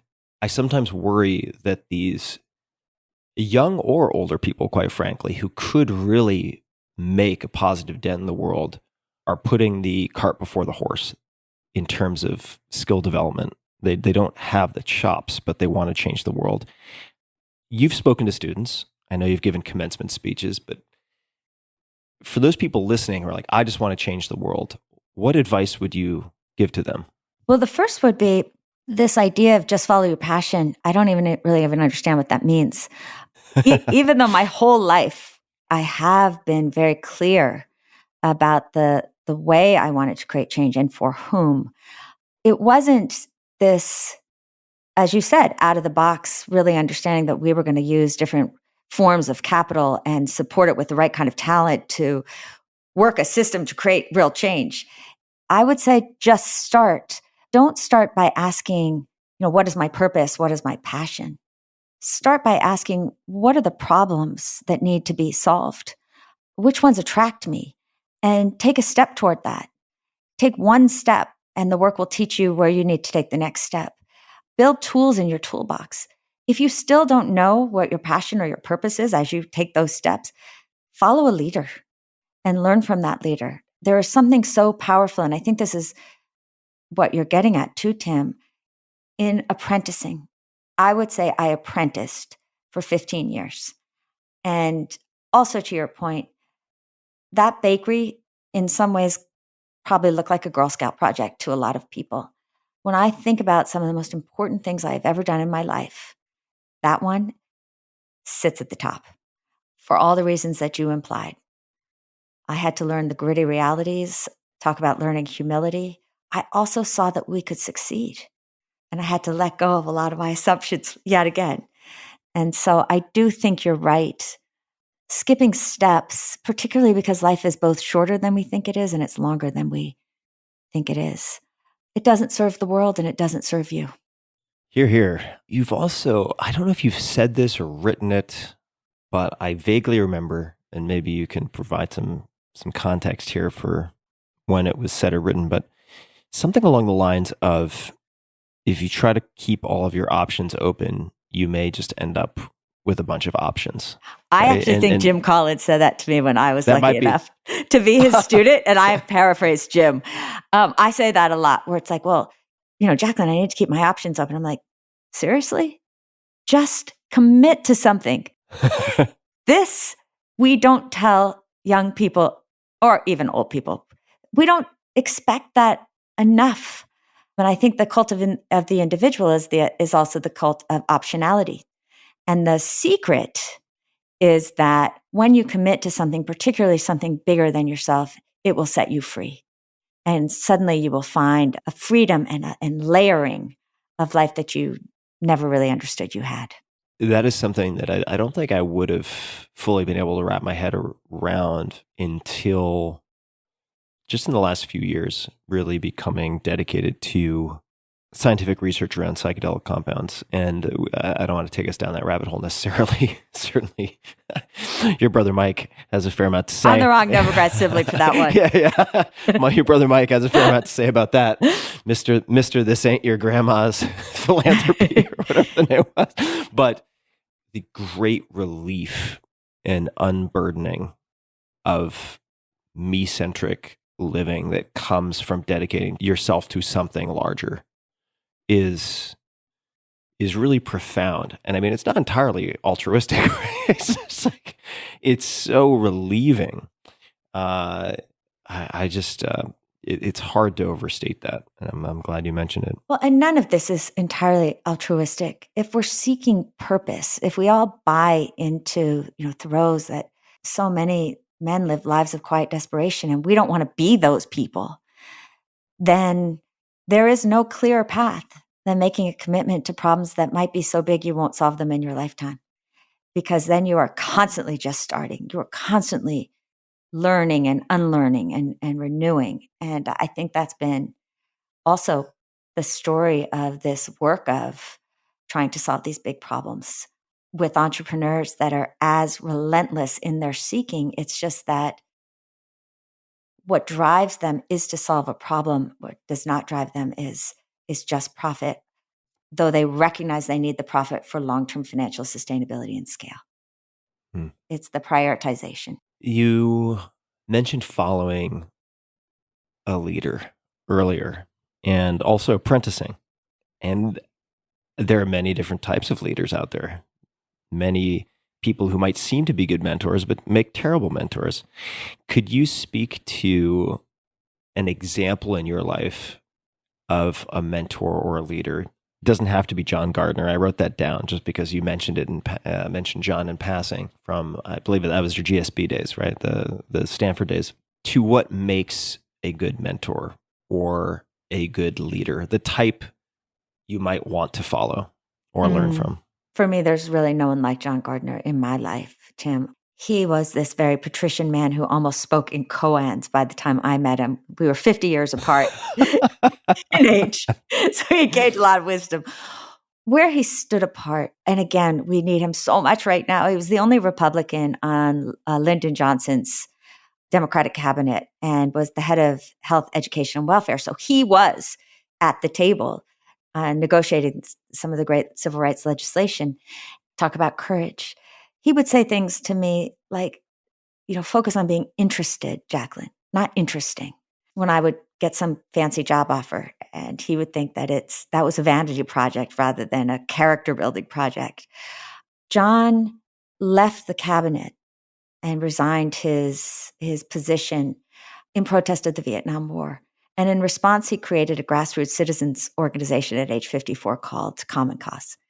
And it was that level of integrity and of doing the right thing, not the easy thing, that I think we're all yearning for in our leaders today. John could have done anything. But when I think about what legacy is, I think about him and I look at the now, we've had over 1 million signups on Acumen Academy. When I see these hundreds and hundreds of Acumen fellows and the entrepreneurs, I sometimes hear John's words in them. And I think this man who's been dead for almost 20 years is fully alive with the kind of legacy that matters because he focused on investing in the world around him and not just in himself. So, Jacqueline, I have good news, bad news, depending. It's actually the same news. I just don't know how you're going to take it, which is I think we're going to have to do, or I would like to do, round 2 at some point because there's no way we're going to cover even a fraction of what I have in front of me. but we could do a do-over. Yeah. Oh, definitely not a do-over. Are you kidding me? You've been nothing but net for an hour and 40 minutes. I'm not letting this one go. I would like to ask about, actually, first a short question, then a longer question. The shorter question is going to be about books, and the longer question is going to be about advice to different types of listeners. Those people who have more time than money. Maybe they're earlier in their careers. Maybe they're just in a transition. Then you have the investor types. I would consider myself an investor type also, who are looking to have more impact, make more impact. And then to institutional, those people who might be in positions within institutions. Before we get to that, so you were kind enough to contribute to Tribe of Mentors, my last book. Thank you very much for that. And you answered quite a number of questions. One of those questions is, what is the book or books you've given the most as a gift and why? Or what are 1 to 3 books that have greatly influenced your life? Now, you mentioned a few. Now, you can also revise these. One was Invisible Man by Ralph Ellison. Another, Things Fall Apart by, can you pronounce this author's name for me? Chinua Achebe. Thank you. There's so many words and names that I know how to read. I recognize, but I have no idea how to pronounce. And then A Fine Balance by, here's another one, Rohinton Mystery. Rohinton Mystery. There we go. If you had to pick one of these or another book, it doesn't have to be one of these 3, but a book that you've given as a gift or that has had a strong impact on you for people to start with, which might you recommend and why? Of course, I recommend people also read your books, The Blue Sweater and also Manifesto for a Moral Revolution. So not to exclude those, but for the sake of conversation now, if they weren't those books, what comes to mind? I have reasons for each of those books, and certainly The Invisible Man in this moment of the Black Lives Matter protests and the continuing racial reckoning. Invisible Man really taught me to not see through anybody ever. But the book I give right now, in this time of so much despair, is Viktor Frankl's Man's Search for Meaning, where he really looks at people in the Holocaust and asks himself, why did some just sort of crumple up and die and others stayed resilient and strong? And that at the end of the day, no one can take our dignity away from us. And so I think that we have to be reminded right now that between stimulus and response, there is a choice. And we're in that moment. And I have seen myself personally so often that in the darkest times, we can find our best selves. And that's our opportunity right now. And so I think for this moment, Tim, Man's Search for Meaning should be required reading for all of us.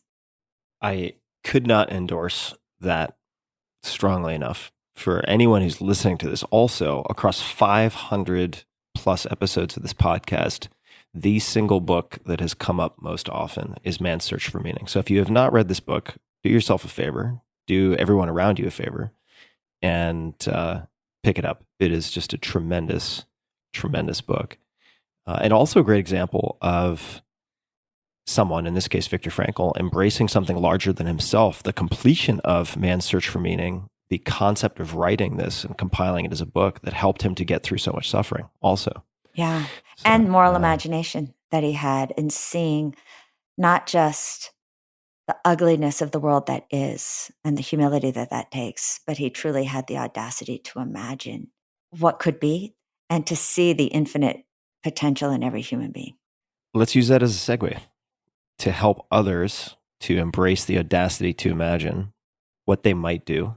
And you can take these in any order. And there might be other archetypes we want to touch upon. But for those people listening, and I'll just grab three, we have the person with right now, for any number of reasons, more time than financial resources, what they might do. And you don't have to tackle them in this order.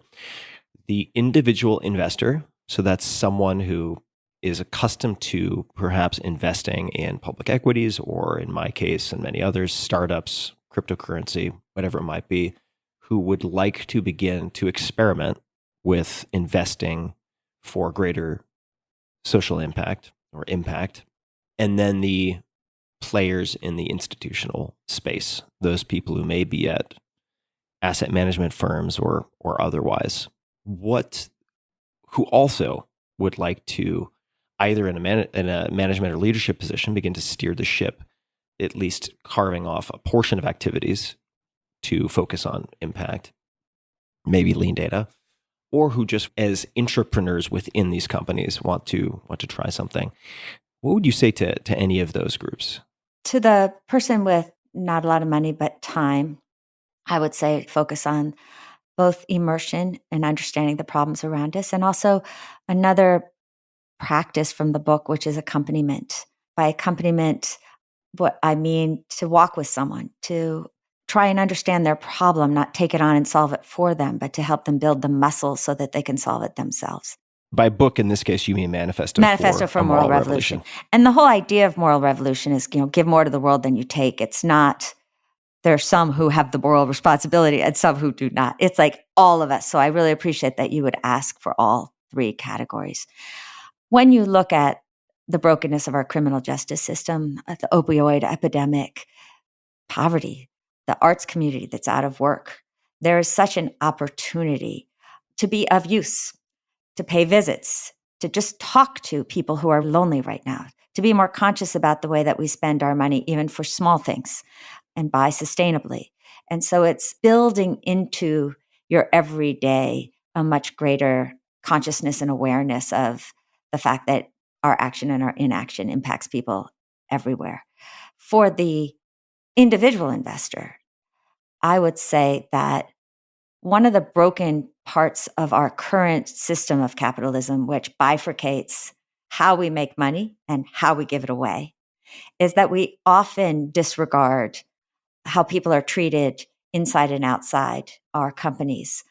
And then as well as the environment, and then we try to make amends for the fact that we are the status quo with our philanthropy on the outside. And that model is deeply broken. As investors, how do we think more holistically about the impact that we're making, positive and negative, with all parts of our money across that spectrum? There has never been such opportunity as there is right now to invest in extraordinary entrepreneurs that are reimagining how to use the tools of capitalism to solve big problems. As I said, Tim, they exist in every country. And we have to think with more openness to how we would look at our overall portfolio. Again, thinking of it going from philanthropy to more market-driven returns.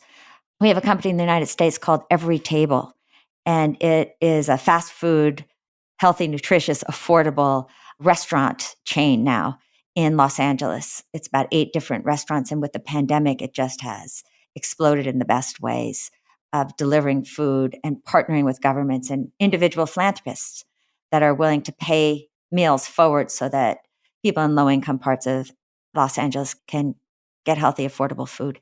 With Black Lives Matter protests, what Sam Polk, the entrepreneur, understood is that he had within his operation, individual employees who had the capability to become franchisees. But in the United States, the franchise model usually expects that you will have your own capital to put into the system from the beginning. So he's created a university, and he's now raised probably $3 of $13 million, 7-year debt at 2%. That will allow him to identify the entrepreneurs amongst his employees, give them the opportunity to start their own franchise, enable them to have $40,000 a year salaries for the next 3 years. And hopefully we're going to see a whole group of Black and Latinx entrepreneurs that are running Every Table franchises in, of, and for their communities. That's the kind of creativity that exists right now in the United States and everywhere else in the world that we work, from Pakistan to Colombia. If I were, and I am, an investor that really cares about impact, I would urge myself and urge everyone else to think more expansively about themselves as investors, using all the tools at our disposal. And for the big institutions, I would say one thing, that as long as we have an investment model that is still based on extraction rather than actually investing for good, we are going to continue to build more and more inequality in ways that are fully unsustainable for this world. It has been really exciting to me to see not only a $700 billion impact investing sector emerge over the last 20 years, but also to see big companies like BlackRock and others say enough. But we've got to move from a place where we do no harm to one where real investing is not only accounted for by what a few shareholders earn, come what may, but that real investing is truly measured by the amount of the jobs, the beauty, the human capability, the opportunities that are enabled in the world.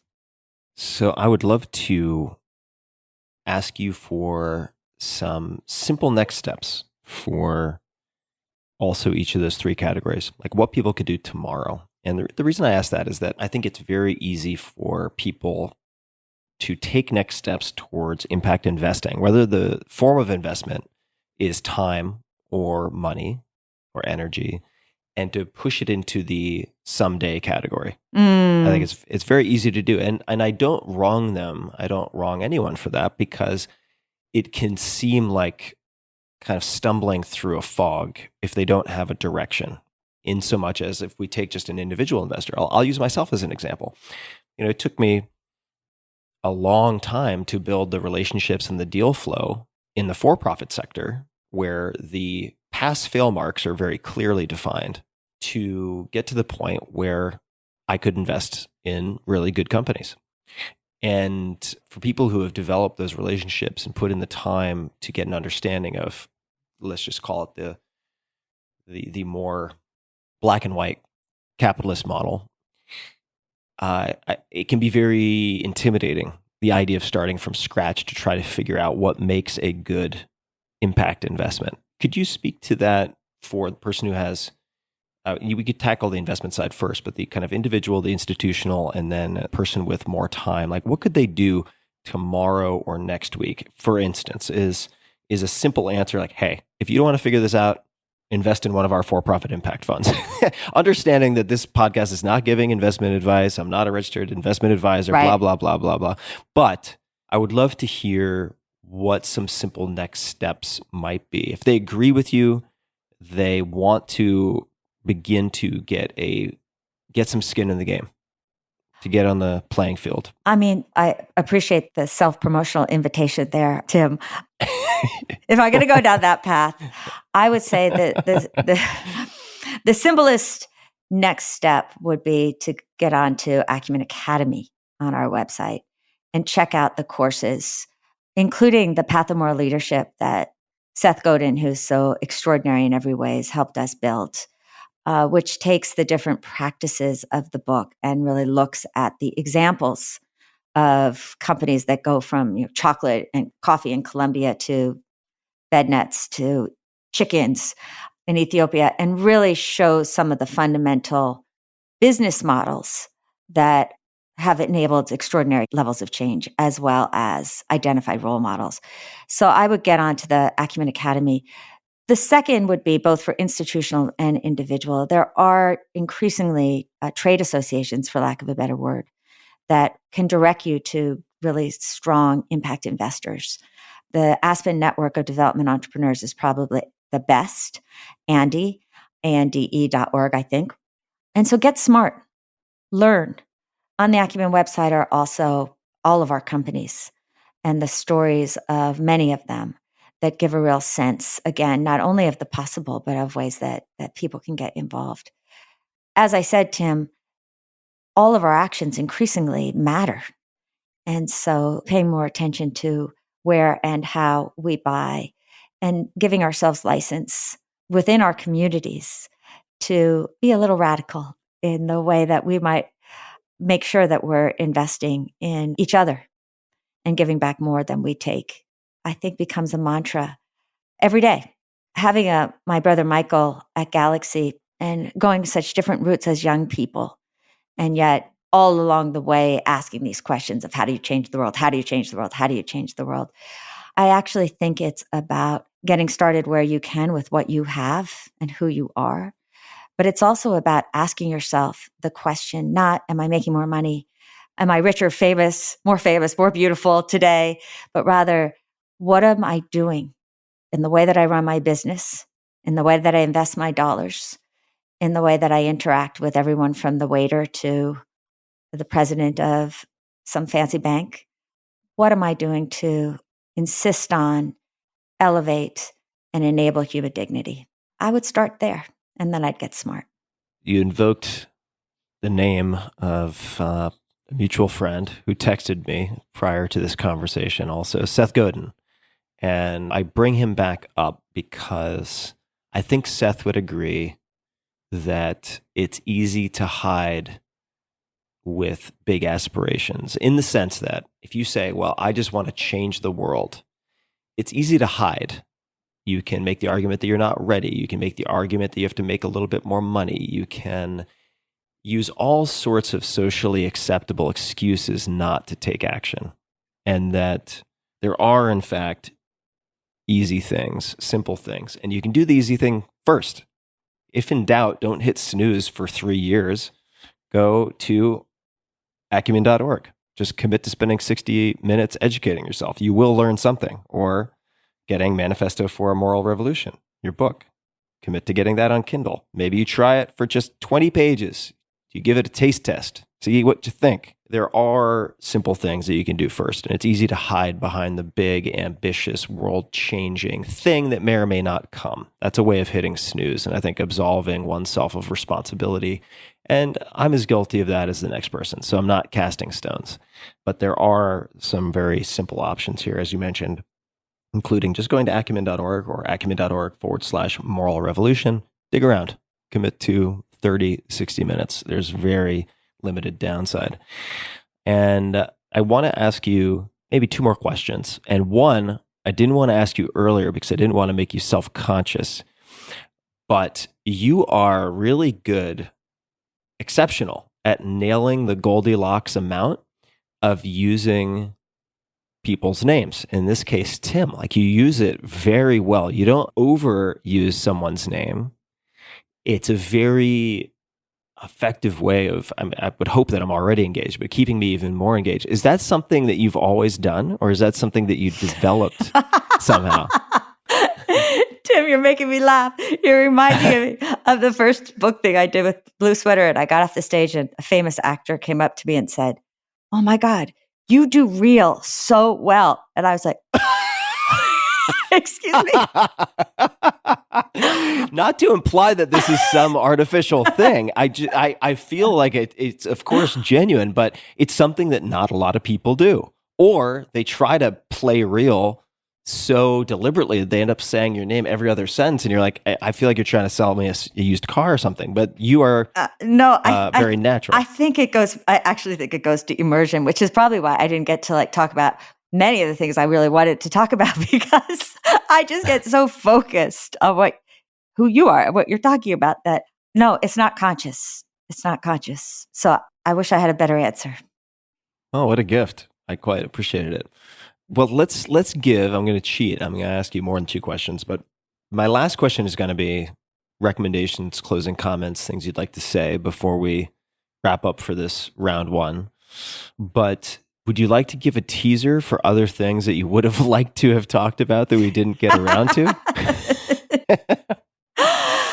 Is there anything you'd like to mention, lest it be left out of this first edition? I really appreciate that you are even asking me that opportunity, giving me that opportunity. And I think another reason that I probably know when to say your name or not, or don't even know, but without meaning to flatter, you truly are a deeply engaging conversationalist, an interviewer. And I really appreciate that. Yeah, you really are. There are many things that I'd like to talk about in terms of what it actually means to bet on character. That I think that one of the mistakes I made at the beginning of Acumen was to be so excited by a particular technology or business idea, and over time understanding character. And that you used a lot of the words, the grit, the resiliency, the vision, the ability to take feedback. A whole other conversation I'd love to have with you is on courage. I shared with you at the beginning of this that you do remind me of my brothers, plural, and that you've got just an extraordinary level of what looks like fearlessness. And I'm betting that you've learned to flex those fearlessness muscles early in your life, and you practice them all along. But because of the vulnerability and the real courage that you've shown in your podcast with Debbie Millman, there was a whole set of muscles that went untended. And that the key to us becoming not just good at what we do or famous or what have you, but becoming wise is to learn how to flex those muscles of courage that we don't always flex. And I think this is another moment in history that really demands that of us. And third, I'd love to go deeper into the holding of tensions. That we are at a moment in history where we have to learn how to find each other across what might seem like impossible divides to cross. And yet we're all we have, each other. And we're on this earth for a short time. And it's up to us to be a generation that actually gets stuff done rather than being seen as being blind and disconnected from one another. And so Acumen has worked for 20 years in communities where people are raised to hate each other. And when I think about who our global community is, it also has been raised with many, many different people who were taught to hate each other. And yet it is possible to build out of diversity a sense of wholeness, but not if we just focus on what we're getting from an organization or a nation or community, but the responsibility that we have for each other. And I hear that in different conversations that you've been having with people, and I'd love to go there too. Finally, I would just love to say you're really one of a kind, Tim Ferriss, and the prep and the curiosity that you bring, and frankly, the love that you bring to every conversation and to the work that you're doing is really unparalleled. When I think of true moral imagination, it's based in a deep curiosity and people who are willing to follow that thread of curiosity to wherever it might lead. And so thank you for modeling that for all of us. Thank you so much. Talking about unflexed muscles, I'm not very, I haven't flexed the muscle of letting things land very much. So I'm going to tuck that away and think about it for the rest of today. So thank you very much for saying that and for providing such a wonderful conversation to me and to everyone listening. My God, you are so good. You're so good at this. And you're such an inspiration. And I just love the fact that you have traveled so many paths that many would assume diverge, and yet you have found a way to make them converge, if that makes sense. You have the operational chops. You have the toughness and the honesty to speak truth. And I recall in the process of doing homework for this, finding someone, I can't recall who it was, saying something along the lines, maybe an investor in one of your funds, I don't know, saying something along the lines of, Jacqueline, you always talk about love, but then we get you around the negotiating table and you're so hardcore. And you are living proof that those do not need to be mutually exclusive. Furthermore, that they can be mutually reinforcing. You can combine the hard and the soft in a way that is tremendously effective in the world. And that, in fact, there are, some might say, an imperative, or there are imperatives to be able to combine those things and to not view them as separate. And I'm just so extremely happy that I had the chance to have this conversation. And I hope it is just the first of many. So thank you again for taking the time. Thank you, Tim. And I'm just so honored, truly, and feel so, so privileged. And thank you, too, for making manifest the hard and the soft. It's what we need to do in our world together. And so looking forward to many conversations as well. And I wish you good luck on this. To be continued. I love saying that. I always mean it. And I mean it very, very sincerely right now. Everyone, check out acumen.org. There's a lot there that is worth digging into. We will have show notes for everything we've discussed, links galore, resources galore at tim.blog/podcast. That will be easy to find. And until next time, ask dumb questions. They're often the smartest questions you could ask. Be honest, bet on character, use courage. It is the mother attribute for all other attributes. I'm stealing someone else's quote, but all other attributes at their testing point require courage.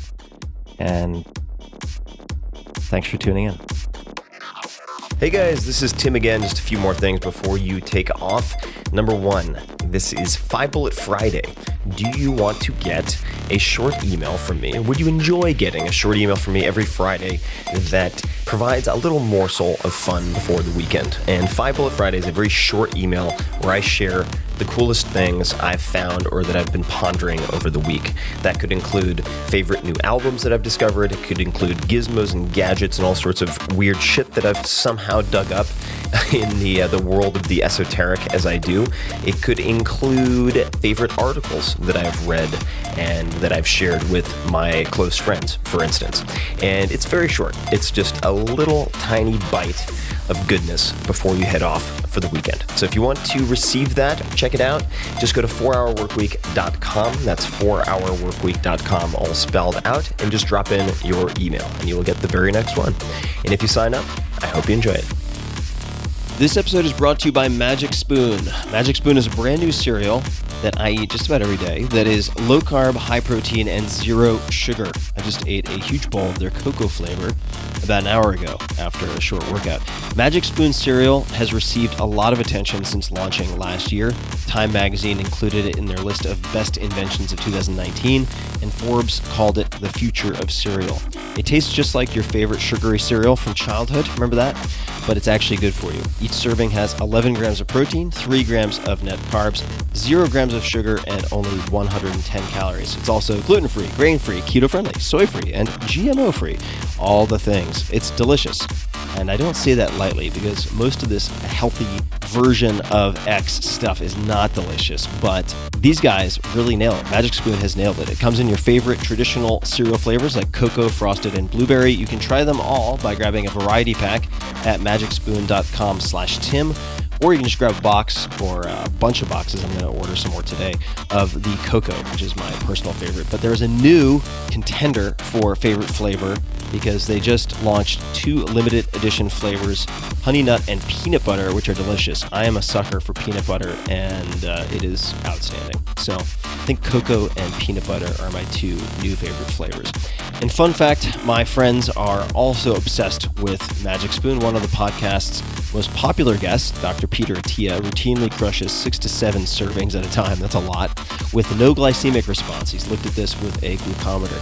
He likes it so much he invested. Other friends, 2 very fine gentlemen and also past podcast guests, Kevin Rose and Ryan Holiday, also invested. So go to magicspoon.com/Tim to grab some delicious cereal and try it for yourself today. Use promo code TIM, that's TIM, at checkout to save $5 off of your order.